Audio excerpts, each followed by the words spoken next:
Every tennis player has lived through this scenario. You step on court knowing, absolutely knowing, that you're the better player.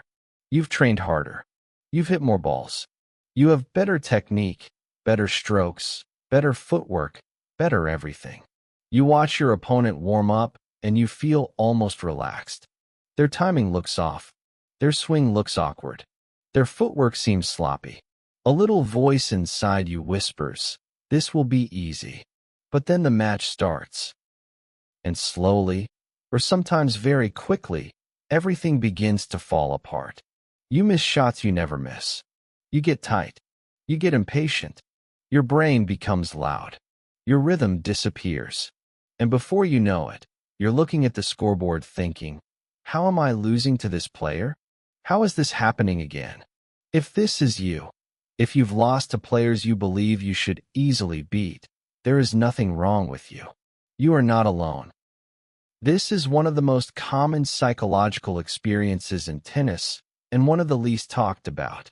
Let's explore gently why this happens, why your game collapses, why your confidence evaporates, why you turn into a different version of yourself when facing someone weaker, why the match feels heavier when it should feel lighter, and why the emotional reaction afterward feels like disappointment mixed with embarrassment. First, understand this truth. Pressure is not created by how good your opponent is. Pressure is created by how much you think you should win. The word should is one of the heaviest words in tennis. It creates expectation. It creates entitlement. It creates a silent contract between you and the result. And when the result begins to slip away, even by a little, panic arrives. You feel like you are losing something you were supposed to own. That sense of loss hits harder, not because the match is important, but because your identity is tied to the expectation. Losing to a better player hurts, but it makes sense. Losing to a weaker player hurts differently. It feels personal. It attacks your confidence, your self-image, your belief in your game. This is why many players freeze. Your mind goes from calm to chaos in seconds.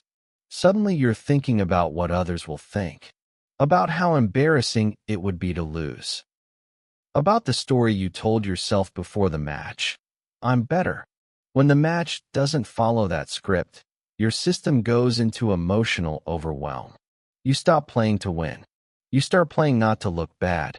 When you play someone weaker, your brain expects everything to feel easy. But tennis never works that way. Weaker players often have unpredictable patterns. They play differently from the clean rhythm you're used to. They give you strange spins, weird timing, awkward balls, unexpected shots.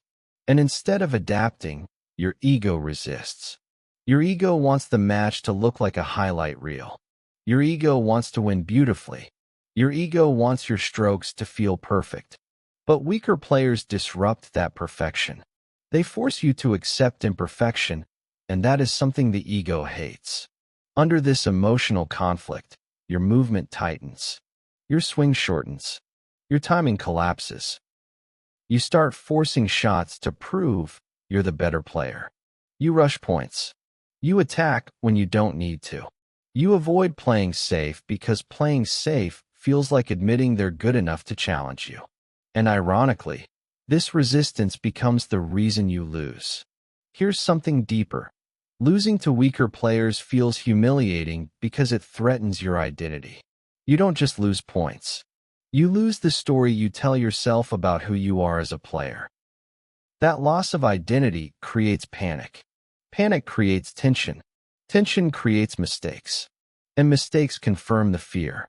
The cycle continues until you unravel completely. Another layer of this problem is emotional energy. You often walk into these matches without the emotional intensity you bring to hard matches. You expect your opponent to fold. You expect them to miss. You expect the match to be short. So you start with low engagement. But when they don't fold, when they push back, when they get balls in play, when they fight, your system isn't ready. You don't have the emotional engine warmed up. And by the time you try to switch it on, you're already behind. But even more powerful than all of this is fear. Fear of embarrassment. Fear of judgment. Fear of losing to someone you should beat. Fear makes you retreat. Fear makes you play safe. Fear makes you hesitate. Fear makes you think about the consequences instead of the ball. Fear doesn't show up when you play strong opponents. Fear shows up when you believe you have more to lose. The truth is, weaker opponents attack your ego, not your technique. They force you to deal with discomfort, unpredictability, and the emotional weight of expectation. When you can accept that tennis is not about who you are supposed to beat, but about solving the problem in front of you, everything begins to shift. And now let's look at the emotional core. Why does this hurt so much? Because deep down, you want to believe that your skill equals your value. That being better means being worthy. That winning confirms who you are. When someone weaker beats you, it feels like they are exposing something you'd rather hide. That you are not as strong as you want to appear. That maybe you're not progressing. That maybe the work hasn't paid off. But none of this is true. One match cannot define your ability. One opponent cannot reflect your worth. One bad day cannot erase everything you've built. Losing to weaker players hurts only because of the story you attach to it. Now I want to speak directly to you. The player who has walked off the court feeling embarrassed, disappointed, frustrated, and confused. There is no shame in what you feel.